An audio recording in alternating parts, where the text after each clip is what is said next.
বন্ধুরা, আজকে আমি বড়ি দিয়ে, কাঁঠালের আটি দিয়ে আর বরবটি দিয়ে আমি একটা তরকারি রান্না করব, শুধুমাত্র 5 ফোড়ন দিয়ে, আর কিচ্ছু না। সবার প্রথমে আমি কড়াইতে তেল দিয়ে নেব।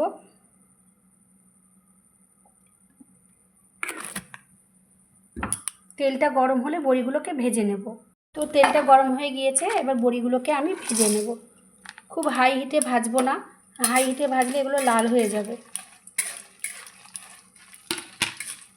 দেখো, বড়িগুলো আমার ভাজা হয়ে গিয়েছে, এগুলোকে আমি তুলে নেব।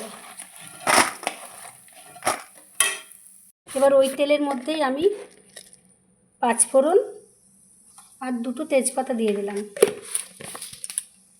এগুলো ভাজা ভাজা হয়ে গিয়েছে, এবার এর মধ্যে সবজিগুলোকে দিয়ে দেবো।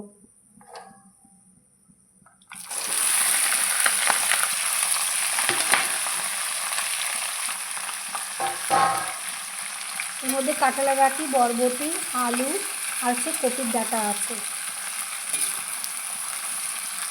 তো দেখো, নুন হলুদ দিয়ে দিয়েছি। এবার এগুলোকে একটু ভালো করে ভাজা ভাজা করে নেব। তো দেখো, সবজিগুলো আমার ভাজা ভাজা হয়ে গিয়েছে। এবার এর মধ্যে আমি শুধু লঙ্কা আর সর্ষে একটু বেটে রেখেছিলাম, অল্প করে দিয়ে দেবো।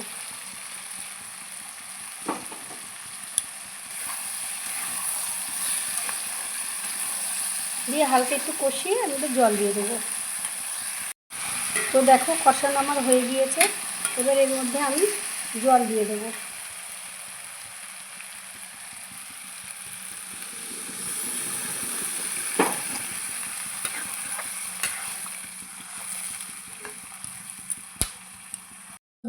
লবণ আর হলুদ আমি দিয়ে দেব।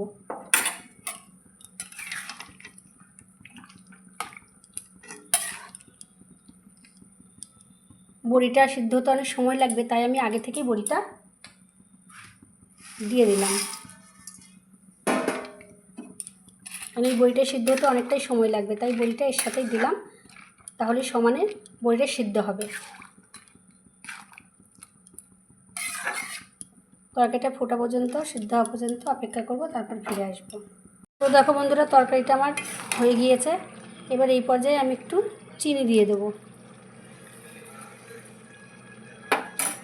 চিনিটা দিলে একটু হালকা স্বাদ হবে ভালো, ওই জন্য একটু চিনি দিয়ে দিলাম। যেহেতু কপির ডাঁটা আছে, একটু মিষ্টি দেওয়ার প্রয়োজন। মিষ্টিটা দিলে তরকারিটা একটু স্বাদ হবে। একদম গ্রাম্য পদ্ধতিতে রান্না, আগেকার দিনে ঠাকুমা কাকিমারা রান্না করতো। দেখো কত সুন্দর। কেমন হয়েছে প্লিজ একটু কমেন্টে জানিও।